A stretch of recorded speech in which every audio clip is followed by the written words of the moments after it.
नमस्कार। मु आज चंदन आदि द्रव्य ग्रहण करने बा प्रदान करने बाबद किसी आलोचना करने को चाहूँगी। आमे पांचटी आंगुली आमर पांचटी आंगुली पांचटी तत्व बहन करे, पांचटी क्षेत्र में प्रतिपादित कराए। आमे जितेबाला चंदन भस्म सिंदूर आदि सामग्री व्यवहार करूँ बा कार की प्रदान करूँ सेतेबेले ये आंगुली गुड़िकर महत्व बहुत अच्छी। जितेबाला आमे अतिथि को बा जितेबाला स्त्री विवाह क्षेत्र में स्त्री को सिंदूर प्रदान करूँ सेतेबेले बुढ़ा आंगुली रे चंदन सिंदूर भस्म आदि लगेबा शिर रे लगेबा उचित। कहीं ना बुढ़ा आंगुली बलिष्ठतार प्रमाण बा बलिष्ठतार प्रतीक।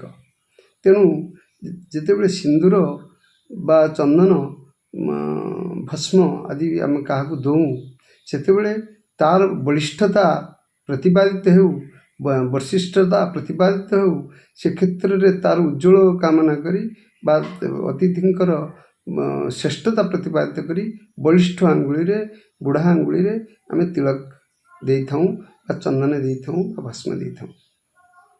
जेतेबेले पितृपुरुषों को पितृं को बा पितामाता को बा पितृ संपर्कीय लोकों को जेतेबेले आमे चंदन प्रदान करूँ बा किसी देऊँ सेतेबेले विशी आंगुली रे बा आमर तर्जनी आंगुली रे तर्जनी आंगुली बा विशी आंगुली रे प्रदान करवा कथा।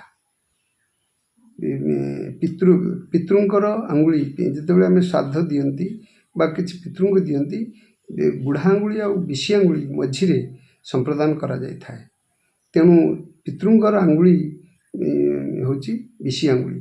विशीर मूल है बृहस्पतिंकर क्षेत्र। तेणु तांकर पितृगणकर उन्नति पाई ऊर्ध्वगति पाई बा सेमानंकर वैशिष्टता पाई हमें विशी आंगुली व्यवहार करवा उचित।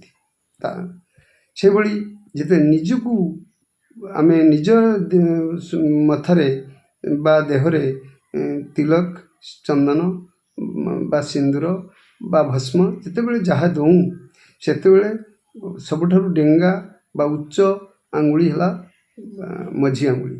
मझी आंगुली रे प्रदान करवा उचित बा नेबा उचित। मझी आंगुली होची उच्चतार प्रतीक शीर्षतार प्रतीक। तेणु आमको आमे शीर्षत्व को अवलंबन करूँ शीर्षत्व को प्रतिष्ठित हूँ से ऊर्ध्व कामना करी आमे मझी आंगुली रे चंदन बा भस्म बा सिंदूर जहाँ किसी पिंधिबा उचित मथा शीर्ष बा देहरे लगेबा उचित। जितेबाला आमे देवता को उद्देश्य दूँ तो अनामिका आंगुली प्रदान करने कथा। अनामिका आंगुल मूल है विष्णुकर क्षेत्र। सर्वदेव नमस्कार केशवम प्रतिगच्छति न्याय रे आमे जितेबाला देवता को प्रदान करती देवता नारायण को प्रदान कला भली। तेणु अनामिका आंगुली है पवित्र एवं सर्वश्रेष्ठ। तेणु अनामिका आंगुली रे प्रदान करवा उचित एवं आमर तांकर आशीर्वाद तांकर आम प्रति समस्त प्रकार सुविधा सुजोग आमे प्राप्त ही थाऊँ। तापरे जितेबाला छोट पिला को आमे दियंती तार दृष्टि नजर हटिया पाई बा तो कला दौं बा किसी देऊँ सेतेबेले कानी आंगुली व्यवहार करी दबा उचित। कानी आंगुली देले सी तार जो दृष्टि को आमे कानी है सब आंगुल नीच सान। तेणु हेयता माने करी तार जो माने दुष्ट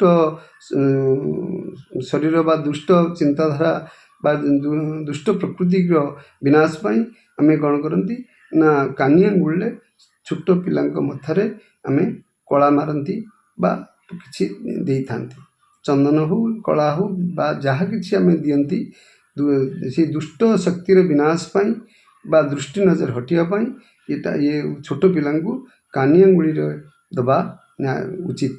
देले ଏହି ପ୍ରକାର ଭାବରେ ପାଞ୍ଚ ଆଙ୍ଗୁଳି ଆମର ବ୍ୟବହୃତ ହେବା ଉଚିତ। ପାଞ୍ଚ ଆଙ୍ଗୁଳିର ତାତ୍ପର୍ଯ୍ୟ ଅନୁସାରେ, ପାଞ୍ଚ ବୈଶିଷ୍ଟ୍ୟତା ଅନୁସାରେ ବା ଆବଶ୍ୟକତା ଅନୁସାରେ ପାଞ୍ଚ ଆଙ୍ଗୁଳି ମାଧ୍ୟମରେ ଆମେ ପ୍ରଦାନ କରିବା କଥା।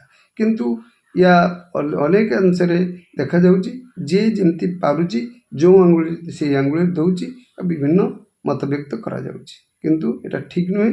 ୟାର ଉନ୍ନତି ପାଇଁ, ସଫଳତା ପାଇଁ ପାଞ୍ଚ ଆଙ୍ଗୁଳି ପାଞ୍ଚଟି କ୍ଷେତ୍ରରେ ବ୍ୟବହାର ହେବା ଉଚିତ। ଧନ୍ୟବାଦ।